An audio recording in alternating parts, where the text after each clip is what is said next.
বড়পুকুরিয়ার এই viral video, এই পেছনের ড্রেন এখন শুধু ময়লা পানি বহন করে না, বহন করে অসংখ্য নারীর বেঁচে থাকার সংগ্রামের গল্প। কালো পানির ভেতরে কয়লার গুঁড়ো খুঁজতে খুঁজতে কাটছে তাদের দিন রাত। অনিশ্চিত আয়, স্বাস্থ্য ঝুঁকির মাঝে পরিবারকে টিকে রাখতে প্রত্যেক দিন তারা নেমে পড়ে কালো সোনার সন্ধানে।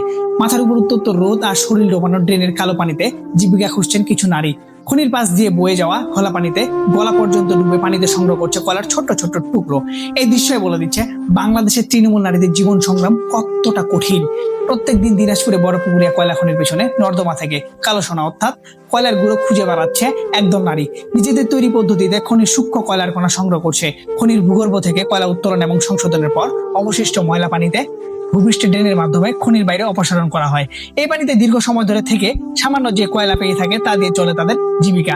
এখানে 20 থেকে 25 জন 8টি দলে বিভক্ত হয়ে দিনে রাতে পালাক্রমে কয়লা সংগ্রহ করে। প্রতিটি দল সপ্তাহে একবার কাজ করার সুযোগ পায়। একটি দল দিনে কয়লার গুঁড়ো সংগ্রহ করে আর আরেকটি দল রাতে। ঝড় বৃষ্টি বা শীতকালেও কালো কয়লার গুঁড়ো খোঁজ যেন বন্ধ হয় না।